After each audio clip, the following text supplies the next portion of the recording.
Last hour thriller RCB versus Delhi Capitals match చూసే ఉంటారు ಯಾವ ಥರ ఉండే అని చెప్పేసి లాస్ట్ బుడుము గంట ఎత్తుకొని వచ్చినాడు గురు మన మ్యాచ్ ఆర్సీబీ మ్యాచ్ని ಯಾವ ಥರ గలగలా నీసింటుంది చెప్పండి ఆర్సీబీ ఫ్యాన్స్కి.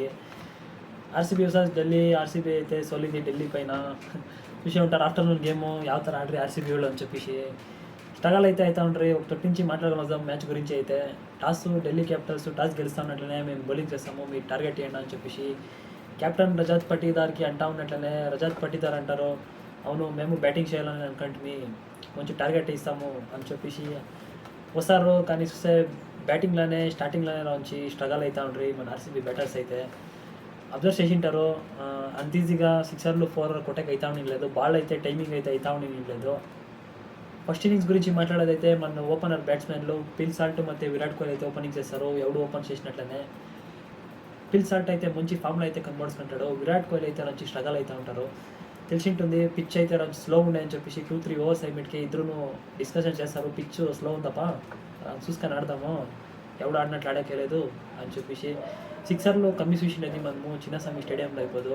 నేను ఎక్స్పెక్ట్ చేయండి ఏడో 250 240 ఆ ಥರ కొడతారని చెప్పేసి బ్యాటింగ్ టాస్ సోల్తా ఉన్నట్లనే అనుకోండి, మంచి టార్గెట్ అయితే ఇస్తారని చెప్పేసి.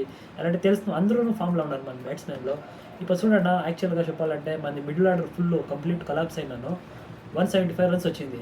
175 రన్స్ అంటే ಯಾವ ಥರ ఛాలెంజింగ్ టోటల్ అని చెప్పేసి చూసింటారు. లాస్ట్ ఓవర్ గంట వచ్చింది గేము. దేవదత్ పడికల్ అవుట్ అవుతా ఉన్నట్లనే మన రజత్ పటీదార్ అయితే ఎంట్రీ ఇస్తారు. రజత్ పటీదార్ కూడా మంచి ఇంటెంట్లో అయితే కనిపిస్తూ ఉంటారు, మంచి బ్యాటింగ్ చేస్తూ ఉంటారు, ఒక సిక్సర్ అయితే కొడతాడు. కానీ ముఖేష్ కుమార్ అయితే మంచి బౌలింగ్, అది అందిష్కని కొడదామని చెప్పేసి మన రజత్ పటీదార్ అయితే పోతాడు. కానీ అది అన్ఫార్చునేట్గా వెనక కీపర్కి అయితే క్యాచ్కి అయితే పేస్తుంది. గేమ్ ఉంది, అవుట్ అవుతా ఉన్నట్లనే నెక్స్ట్ జితేష్ శర్మ వస్తాడు. జితేష్ శర్మ రాంచి బ్యాటింగ్ పైన ఫోకస్ చేయాలని చెప్పేసి నేను చెప్తాను. ఎలా అంటే జితేష్ శర్మ అంత ఆడే ಥರ ఏమీ కనబడడం లేదు. ఎలా అంటే చూసింటారో 19 బాల్స్కి ఎంత 12 రన్స్ ఏమో కొట్టినారు. చెప్పండి ಯಾವ ಥರ ఇన్కేస్ రన్ బాల్ అన్న కొట్టాలా, లేదంటే రాంచి అంటే బాల్ టైమింగ్ చేయతారనే ఉండిండలేదు. పిల్ సాల్ట్ ఆడుతూ ఉన్నట్టనే ఒక ಥರ ఉండే, పిల్ సాల్ట్ అవుట్ టైం ఇట్కనే ఒక ಥರ ఉండే పిచ్చు. మంచి ఫోకస్ చేయాలనిపిస్తుంది జితేష్ శర్మ. క్యాచింగ్లో అయితే ఏమీ మాట్లాడట్లేదు, మాట్లాడదాం మా క్యాచింగ్ ಬಗ್ಗೆ ಯಾವ ಥರ క్యాచింగ్ పోటే అని చెప్పేసి. నెక్స్ట్ టీమ్ డేవిడ్ను మంచి ఫామ్లో అయితే కనబడుతుంటాడు, ఎవడు ఉన్నట్లనే తెలిసింటుంది. 17 బాల్స్కి 26 రన్స్ అయితే కొట్టినాడు. ఎక్స్పెక్టెడ్ ఉండే టీమ్ డేవిడ్ను అంతే కొట్టే పొజిషన్ అవుట్ అయిపోయా, అది కూడా అన్ఫార్చునేట్ డిస్మిసల్ అనే. ಮತ್ತು రొమారీ షెపర్డ్ వస్తాడు, రొమారీ షెపర్డ్ స్ట్రైక్ ఇస్తారు, కానీ ఏమి యూజ్ ఉండలేదు అత్తవా. కృణాల్ పాండ్యా ಮತ್ತು జితేష్ శర్మ మధ్యలో 20 రన్స్, క్రూషియల్ 20 రన్స్ అయితే వస్తుంది. ఇది ఆడుతూ ఉన్నట్లనే మన బ్యాట్స్మెన్లు ఓపెనర్లు అయితే బాగా ఆడరే. మిడిల్ ఆర్డర్ వచ్చి కొలాప్స్ అయ్యా. మిడిల్ ఆర్డర్ ఏమైనా రవన్స్ క్లిక్ అయినంటే పక్కా ఫినిషర్స్ టీమ్ డేవిడ్ అయితే పక్క 200-220 రన్స్ అయితే కొట్టేదానికి ఛాన్సెస్ అయితే ఉంటా ఉండే. మెయిన్ ఇప్పుడు మంది రజత్ పటీదార్ ఫెయిల్ అయ్యా, ఆమెగా దేవదత్ పటికల్ అగ్రెసివ్ ఇంటెంట్లో ఆడైపోయా. అంటే ఏమంటే స్ట్రగల్ అయితే కాలేదు మన ఆర్సీబీ బ్యాట్స్మెన్లు. మొదలు పాస్ట్లో తెలిసింది కదా ಯಾವ ಥರ ఉండదు అని చెప్పేసి టుక్కులు ఆడుకొని అవుట్ అయ్యేది ఇవంతానూ లేదు. మన బ్యాటింగ్ ఆర్డర్ ఫెయిల్ అయినాను 175 రన్స్, ఏమీ కంప్లీట్ మిడిల్ ఆర్డర్ ఫెయిల్ అయితేను 175 రన్స్ వచ్చిందంటేనే మన ఆర్సీబీ బ్యాట్స్మెన్లు ಯಾವ ಥರ ఉండాలని చెప్పేసి మీరు లెక్కేసుకొని రాతావేనే. ఫస్ట్ ఇన్నింగ్స్ అవుతా ఉన్నట్లనే 175 టార్గెట్ ఇస్తూ ఉన్నట్లే ఢిల్లీ క్యాపిటల్స్కి. సెకండ్ ఇన్నింగ్స్ గురించి మాట్లాడేదైతే ఢిల్లీ క్యాపిటల్స్కి కేఎల్ రాహుల్ ಮತ್ತು నిశాంక్ అయితే ఓపెన్ చేస్తారు, శ్రీలంకన్ బ్యాట్స్మెన్. మన కేఎల్ రాహుల్కి ఏమి చిన్నస్వామి స్టేడియం ఏమి కొత్త ఏం కాదు, ఎవర్రా మీరంతా బౌలింగ్ చేస్తుండే వాళ్ళు, యాడొచ్చి ఏం చేస్తున్నారు అని చెప్పేసి ఆడినట్లుండే. ಯಾವ ಥರ అంటే కేఎల్ రాహుల్ ಮತ್ತು పిల్ సాల్ట్ ఆడిండే విధానం చూడండి, ఇద్దరు సిమిలర్గా ఆడిండేది. అంతా ఒక సైడ్ ఇంకా అన్ని బ్యాట్స్మెన్లు స్ట్రగల్ అవుతూ ఉంటాయి. ఈతవ పిల్ సాల్ట్ ಮತ್ತು కేఎల్ రాహుల్ డిఫరెంట్ పిచ్ పైన ఆడినట్లే అనిపించే. ಯಾವ ಥರ ಟೈಮಿಂಗ್ చేస్తూ ఉండే బాల్ని జాస్ హజల్వుడ్కి ಯಾವ ಥರ టార్గెట్ చేస్తూ ఉండేది కేఎల్ రాహుల్. ఇది జాస్ హజల్వుడ్ అయినా బౌలింగ్ చేస్తూ ఉండేది, లేదంటే అభినందన్ సింగ్ బౌలింగ్ చేస్తూ ఉండే అనుకోండి నేనైతే. ఏమంటే ఆ ಥರ కొట్టించుకునింది పవర్ ప్లేలను అంతే, తిరిగా పవర్ ప్లే ఐమిట్కినూ అంతే. జాస్ హజల్వుడ్ ఇప్పుడు వచ్చి ఎక్స్పెన్సివ్ అయితే అయ్యా.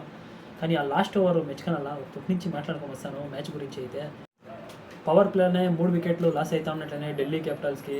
ఈ సైడ్ ఇంకా మన ఆర్సీబీ ఫ్యాన్స్కి అయితే మంచి వైబ్ అయితే సెట్ అయ్యిండే, ఇడండి అయిపోయి అంతే 100 రన్స్ లోపల ఆల్అవుట్ అయిపోతారు అనేసి అనుకొని ఉంటే. కానీ నాకైతే లోపల ఇంకా అనిపిస్తూ ఉండే కేఎల్ రాహుల్ అయితే మంచి టక్కర్ ఇస్తాడు ఆర్సీబీకి అని చెప్పేసి. తెలిసింటుంది పాస్ట్లో లాస్ట్ ఇయర్లో అంతా నువ్వు కంతర సెలబ్రేషన్స్ ಯಾವ ಥರ చేసిండే, నా జాగా ఇది ఎవరు మీరంతా అని చెప్పేసి సెలబ్రేషన్ అయితే ఆ ಥರ ఉండే.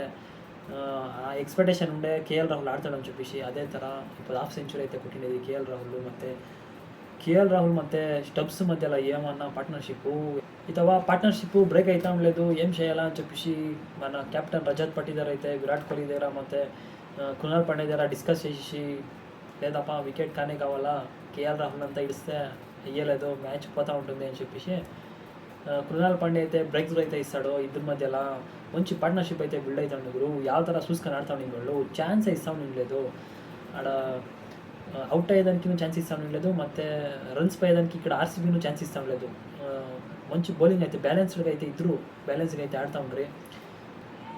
పార్ట్నర్షిప్ బ్రేక్ అవుతూ ఉన్నట్లనే అక్షర్ పటేల్ అయితే ఎంట్రీ ఇస్తాడు. అక్షర్ పటేల్ సైడ్ ఇంకాను మంచి కెప్టెన్ ఇన్నింగ్స్ అయితే వచ్చిండే, ఎంత 26 రన్స్ క్రూషియల్ రన్స్ అయితే కొట్టిండే. ఇన్ కేస్ ఆడేమన్నా ఇంకొక వికెట్ పడినింటే చాలా ప్రెషర్కి అయితే పైసా ఉంటాయి ఢిల్లీ క్యాపిటల్స్. నిల్చుకొని రన్నే బాల్ ఆడుకొని లేదప్ప అంత అయితే ఉంటాను, పిచ్ అంతా స్లో ఉంది, చూసుకొని ఆడేదే బెటరు అని చెప్పేసి షార్ట్స్ ఆడేదానికిన సింగిల్ ఇచ్చుకొని స్ట్రైక్ రొటేట్ చేసుకొని ఆడదామని చెప్పేసి ఆడతానే రిటైర్డ్ హర్ట్ అయితే అయిపోతారు. అక్షర్ పటేల్ ఆడేకి అవుతా ఉండలేదు అని చెప్పేసి, ఎలా అంటే ఏమో లైట్గా నిగల్లో ಮತ್ತು ఇంజరీ అయినట్ల ఆ కారణం నుంచి బయటకు అయితే పోతారు. వాళ్ళు బయటకు పోతా ఉన్నట్టనే డేవిడ్ మిల్లర్ రెడీగా అయితే ఉంటారు. రిటైర్డ్ హర్ట్ అయిపోతా ఉన్నట్టనే డేవిడ్ మిల్లర్ అయితే ఎంట్రీ ఇస్తాడు. ద కిల్లర్ తెలుసు కదా, ಯಾವ ಥರ మ్యాచ్ని ఫినిష్ చేసి ఇస్తూ ఉండే జీటీకి అని చెప్పేసి అనుకంటే వీళ్ళని అయితే జల్దీ అవుట్ చేయాలని చెప్పేసి, ఎలా అంటే ఆవిడ కొత్త బ్యాట్స్మెన్ అయితే ఎంట్రీ ఇచ్చింటాడు క్రీజ్లోకి. అయినా జల్దీ అవుట్ చేయాలని చెప్పేసి మన బౌలర్ అయితే ట్రై చేస్తాడు. శ్రేయస్ శర్మ అయితే ఇప్పుడు అంత కన్సిస్టెన్స్గా అయితే అనిపించలేదు, అంత వాళ్ళకైతే అంతటి పొద్దు గుడ్ డే అయితే ఉండలేదు, ఏం చేసేదానికి అయ్యలేదు. ఒక దిమ్ము ఒక బౌలర్కి హాఫ్ డే అయిపోతుంది, ఒక బౌలర్ సాల్గురు ఒక మ్యాచ్ని సోల్పేయాలని చెప్పేసి. శ్రేయస్ శర్మ అని చెప్పేసి నేను అనలేదు, కానీ వాళ్ళదైతే ఇప్పుడు ఒక హాఫ్ డే అంతే. నేనే తెలుసు కదా ಯಾವ ಥರ వికెట్లు అయితే తీస్తాడు లాస్ట్ మ్యాచ్లో అని చెప్పి చూసింటారు. ఈ మ్యాచ్ ఒక హాఫ్ డే అయింది, ఏం చేసేదానికి అయ్యలేదు, అక్సెప్ట్ చేసుకునల్లా మన ఆర్సీబీ వాళ్ళు. లాస్ట్లో డేవిడ్ మిల్లరు ಮತ್ತು స్టబ్స్ అయితే నిలుచుకొని ఉంటారు. ఆ టైంలో మన బౌలింగ్ అటాక్ ಯಾವ ಥರ కంబ్యాక్ ఇచ్చింది చెప్పండి.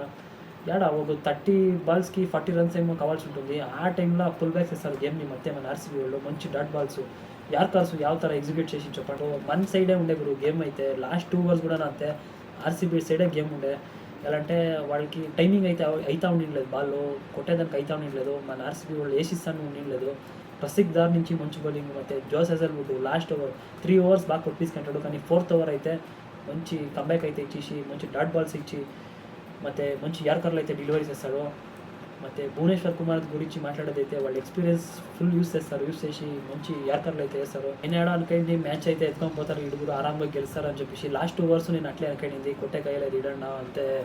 మన బౌలింగ్ అయితే బాగా వేస్తూ ఉంటారు, కానీ లాస్ట్ ఇంకేమి ఒకరే వేయాల్సి ఉంటుంది ఆప్షన్. రొమారో షెపర్డ్ని అయితే తీసుకొని వస్తారు, ఇంకెవరు అత ఆప్షన్ ఉండలేదు. శ్రేయస్ శర్మది మంచి దిమ్మ అయితే ఉండలేదు. దాని నుంచి కెప్టెన్ రజత్ పటీదార్ అయితే నువ్వే ఏపా రా అని చెప్పేసి, నువ్వే ఉండేది కూడా అని చెప్పేసి రొమారో షెపర్డ్కి అయితే బాల్ ఇస్తారు. ఇస్తా ఉన్నట్టనే రొమారో షెపర్డ్ ఫస్ట్ 2 బాల్స్ అయితే బాగా డెలివరీ ఇస్తాడు. 3rd బాల్ అయితే యార్కర్ అయితే ఎగ్జిక్యూట్ చేసేదానికి పోతారు, సై అయితే స్లిప్ అయ్యి ఫుల్ టాస్ అయితే వేసిస్తారు. తెలుసు కదా డేవిడ్ మిల్లర్ అది ఫుల్ టాస్ అయింది, యార్కర్ అయింది కన్వర్ట్ చేయడానికి ట్రై చేస్తారు. ఎలా అంటే లాస్ట్లో ఇంకేమి 12 రన్స్ ఏమో కావాల్సి ఉంటుంది వాళ్ళకి.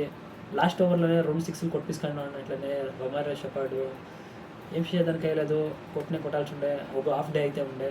ఫైనల్గా ఆర్సీబీ అయితే ఢిల్లీ పైన హోమ్ గ్రౌండ్లో సోలిండారు మ్యాచ్ని. లాస్ట్ ఇయర్ కూడా సోలిండ్రి ఢిల్లీ పైన హోమ్ గ్రౌండ్లో అక్సెప్ట్ చేసుకొని అలా క్లోజ్ గేమ్ అయిండే, మంచి థ్రిల్లర్ మ్యాచ్ అయిండే. మనకైతే ಯಾವ ಥರ ఉండే చెప్పండి, అంతా ఆల్మోస్ట్ వన్ సైడెడ్ గేమ్ అయితే ఉండే ఆర్సీబీది. ఇది ఒక మ్యాచ్ నుంచి థ్రిల్లర్గా ఉండే, లాస్ట్ ఓవర్ థ్రిల్లర్గా ఉండే. నాకు లాస్ట్ 2 ఓవర్స్ గంటను నాకు అనుకైంది పక్క ఆర్సీబీని గెలిచింది అని చెప్పేసి. ఎలా అంటే మంచి బౌలింగ్ అయితే చేస్తూ ఉండే, కానీ లాస్ట్ ఓవర్ ఎవరికి ఆప్షన్ ఉండలేదు, వేరే ఆప్షన్ అయితే ఉండలేదు. రొమారో షెపర్డ్ వేయాల్సి ఉండే, ట్రై చేసే ఏం చేయదానికల్లా బాల్ అయితే స్లిప్ అయ్యి అదొగ్గే ఒక ఫుల్ టాస్ గురు, అదొగ్గే ఒక ఫుల్ టాస్ ఏమైనా పోకపోయింటే పక్కా మ్యాచ్ డే అయిపోదు, మన చేతిలో అయితే ఉంటాండే మ్యాచ్. స్లిప్ అయ్యా, యార్కర్ ఎగ్జిక్యూట్ కాలేదు, 6 పాయా. మన బౌలింగ్ గురించి మాట్లాడైతే సూపర్ బౌలింగ్ గురు, ಯಾವ ಥರ బౌలింగ్ చెప్పండి. 175 కొట్టిసుకొని అది చిన్న సమీ స్టేడియంలో డిఫెన్స్ చేసుకొని ఆల్మోస్ట్ డిఫెన్స్ చేసుకొని అంత హత్తిరిపోయింది. మన బౌలింగ్ ಯಾವ ಥರ ఉంది డెత్ ఓవర్స్ అని చెప్పేసి. అదే 2022 ಮತ್ತು 2023 ఆర్సీబీ అయినింటే ఎవడో వికెట్స్ అంతా ఎగిరిపించేసి 140 120కే ఆల్అవుట్ అయిపోతూ ఉంటారు. ఇంత అవుతుంది మ్యాచ్ గురించి మాట్లాడేదైతే. వీడియోస్ అయితే చూస్తూ ఉన్నారు మన తెలుగు వాళ్ళు, సబ్స్క్రైబ్ చేస్తూ ఉండలే, లైక్ చేస్తూ ఉండలేదు. చూడండి ఒకే ఒక లైక్ వేసుకుంటే నాకే ఒక మోటివేషన్గా ఉంటుంది వీడియో చేయడానికి, నెక్స్ట్ వీడియో చేయడానికి. లైక్ చేసుకొని మీకేమనిపించే మ్యాచ్ గురించి కమెంట్స్ చేయండి. ఇన్ కేస్ ఏమైనా మిస్టేక్స్ ఉంటేనో కమెంట్స్ చేయండి, సరి చేసుకుందాము. ಮತ್ತು ಇವಡೈತೆ ಮ್ಯಾಚ್ అయితే నడుస్తుంది SRH ಮತ್ತು CSK మధ్యలో. చూద్దాము, ట్రై చేస్తాను. మ్యాచ్ ఏమైనా మస్తు థ్రిల్లింగ్గా ఉంటే దాని బగ్గేను మ్యాచ్ బగ్గేను మాట్లాడడానికి ట్రై చేస్తాను. సిద్దాము రేపటి వీడియోలో పాయింట్స్ టేబుల్ గురించి అయితే రేపు మాట్లాడుకుందాము. Okay friends.